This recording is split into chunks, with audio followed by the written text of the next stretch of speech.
Most people don't fail financially. They wake up one day in their 40s and realize the life they're living was built by decisions they barely remember making. The scary part isn't that this happens. It's that it's already happening to you right now. Right now, without you noticing, two versions of your life are quietly splitting apart. Not in some dramatic, movie scene way, no explosion, no warning siren, just a slow, almost invisible divide that most people don't realize exists until it's too late. One version of you reaches their early 40s constantly tense. On paper, things look fine, they earn decent money, they're responsible, they've done what they were supposed to do. But inside, there's a low-grade panic that never quite shuts off. Every unexpected bill feels dangerous. Every career move feels boxed in. They lie awake at night doing math they wish they didn't understand so well. The other version of you reaches the same age with a completely different nervous system. They're not flashy. They're not living some Instagram fantasy. But they're calm. They know where their money is going. They have room to breathe. When life throws something heavy at them, it doesn't knock the wind out of their chest. Here's the part that messes with your head. These two people are not separated by intelligence, discipline, or luck. They didn't grow up in different worlds. They didn't suddenly discover a secret investment or win some financial lottery. For most of their lives, they looked exactly the same from the outside. The split happens quietly, years earlier, during a stretch of life when nothing feels urgent yet, when you still believe time is flexible, when future consequences feel theoretical, when "I'll deal with it later" sounds reasonable. That window doesn't slam shut. It slowly narrows, and by the time most people realize it's closing, they're already living inside the structure they accidentally built. Welcome to Quietly Broke. If this already feels uncomfortably familiar, subscribe to the channel and support the work here. These videos exist to say the things most people only realize after the damage is done. Before we go any further, let me ask you something. Be honest. Which version do you feel closer to right now? A. I'm mostly calm about my financial future, even if I'm not perfect. B. I'm functioning, but deep down I'm worried about where this is all heading. Comment A or B below. Just pick one. That quiet split I mentioned doesn't happen because people make one catastrophic mistake.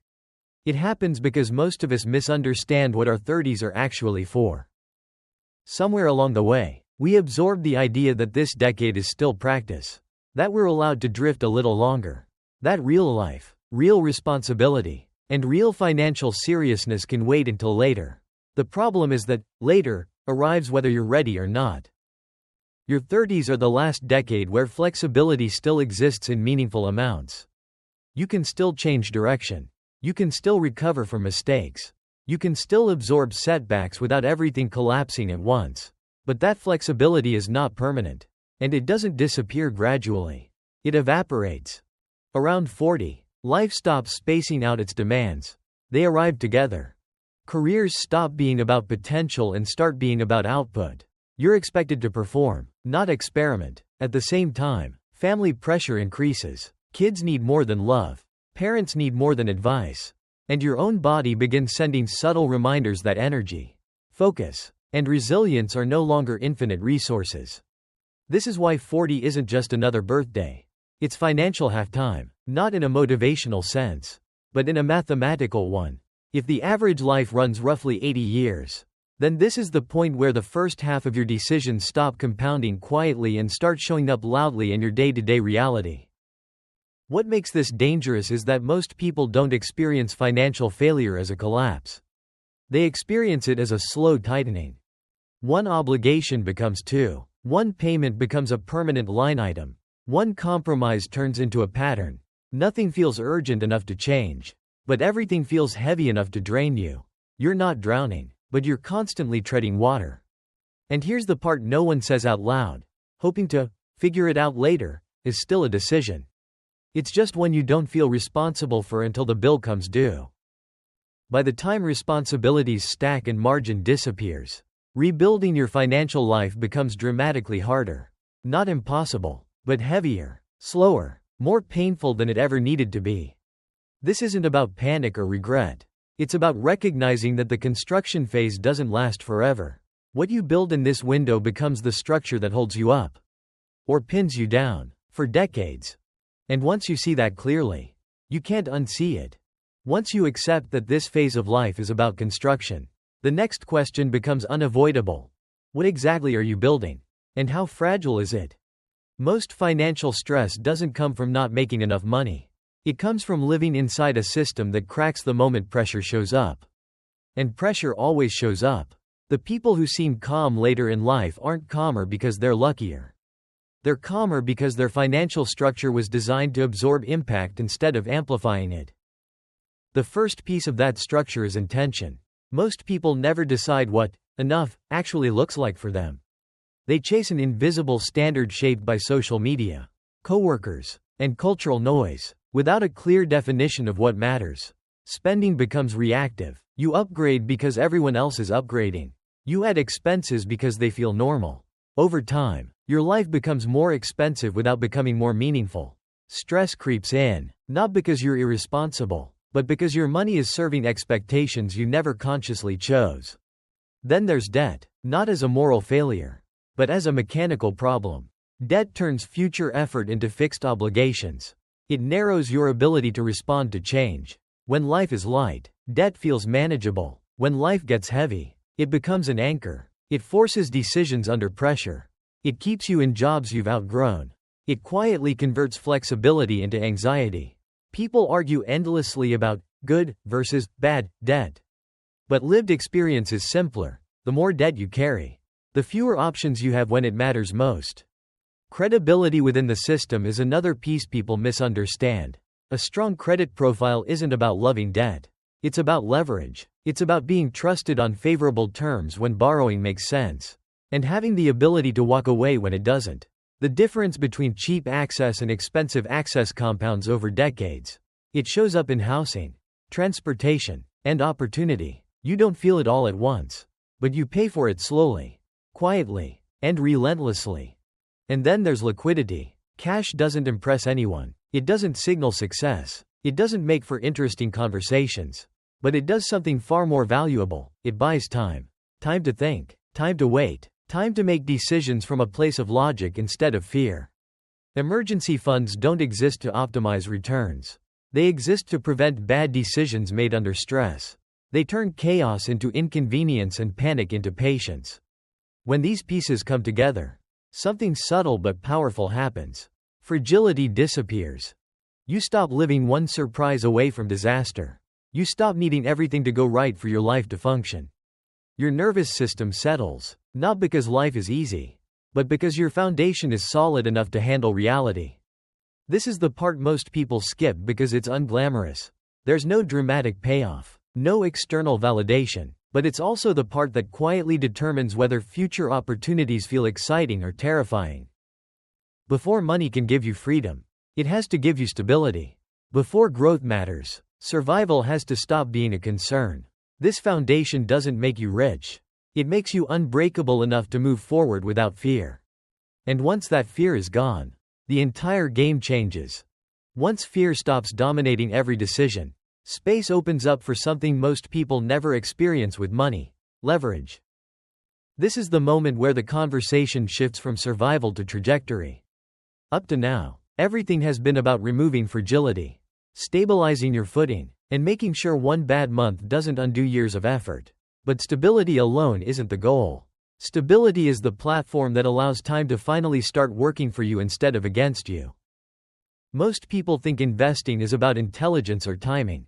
It isn't. It's about staying in the game long enough for math to matter. And the math only starts to feel real when your investments are measured against your life, not your income. Income is noisy. It goes up. It goes down. It flatters the ego. Expenses are honest. They reflect the actual cost of keeping your life running. When your invested assets reach a meaningful multiple of what it costs you to live for a year, something fundamental changes. Your future becomes less dependent on your next decision, your next paycheck, your next boss. This is where compound growth stops being an abstract concept and starts becoming a quiet ally. Not because returns are magical, but because time is relentless. Years of steady growth do what bursts of effort never can. They reduce urgency. They widen margins. They make patience possible. What makes this stage powerful isn't wealth in the flashy sense. It's optionality. Work stops feeling like a cliff edge. You can walk away from situations that drain you. You can accept lower pay in exchange for better alignment. You can absorb periods of uncertainty without panic. You're no longer forced to optimize every decision for short-term survival. This is why boring strategies outperform exciting ones over decades. Excitement demands constant attention. Boring systems let you live your life while progress happens in the background. They don't promise miracles. They deliver reliability. The real payoff here isn't early retirement fantasies. It's psychological relief. The quiet confidence that comes from knowing you don't need everything to go perfectly for your life to remain intact. The ability to make decisions based on values instead of fear. This is the point where money stops being something you chase and starts becoming something you deploy.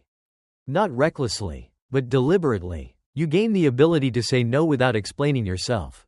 To wait without anxiety. To take risks that are calculated instead of desperate. That shift is subtle, but it's transformative. It's the difference between feeling like you're constantly behind and realizing that momentum is finally on your side. This isn't about escaping work or winning some imaginary game. It's about reclaiming agency over your time and energy. When money begins to work harder than your fear, you stop asking how to survive the next decade and start asking how you want to live it. And once that question becomes available to you, there's no going back to the old way of thinking. And once you reach that point of agency, something else changes that no one really prepares you for. Your financial life stops being just about you. In your 40s, the question quietly shifts from, what can I afford, to, who depends on the stability I create? Your career is no longer just a source of income or identity. It becomes infrastructure. The skills you build, the reputation you earned, the relationships you maintained all determine how resilient your earning power is when conditions change. Career capital isn't about climbing forever. It's about remaining valuable when flexibility matters most. At the same time, your body enters the equation in a way that's impossible to ignore. Health stops being aesthetic and becomes operational. Energy, focus, and physical resilience directly affect how well you show up at work and at home. Injuries last longer. Recovery takes more intention. Ignoring this doesn't feel like a financial mistake at first, but eventually it shows up as missed opportunities, higher costs, and fewer good years to enjoy what you've built. Money can't compensate for a system that can't sustain itself. Then there's protection, not because you expect something to go wrong, but because other people shouldn't pay the price if it does.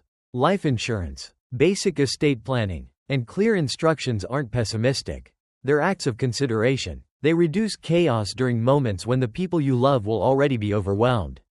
This is one of the clearest signals of financial maturity, planning for outcomes you hope never happen.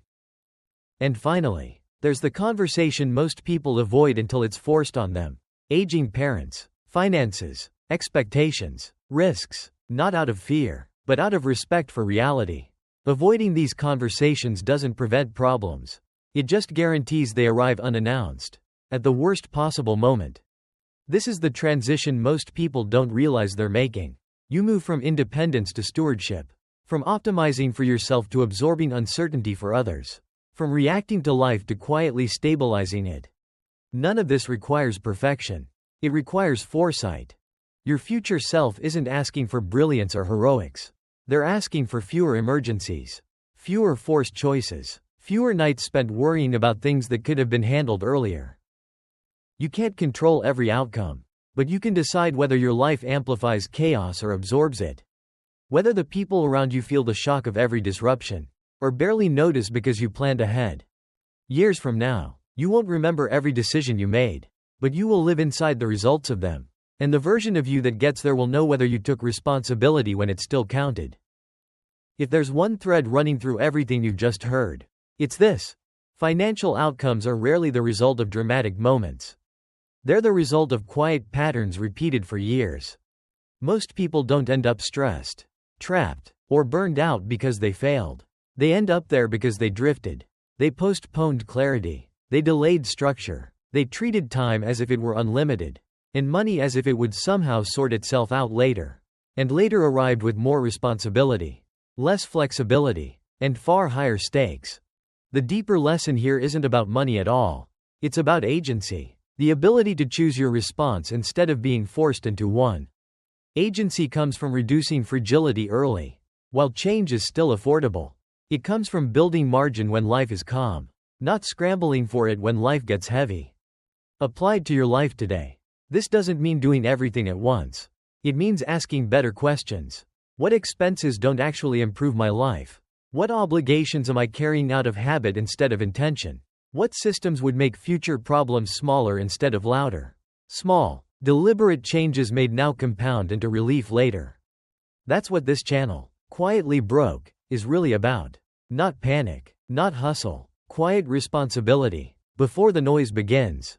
Before you go, here's a simple question. What's one area of your life where more structure would reduce future stress?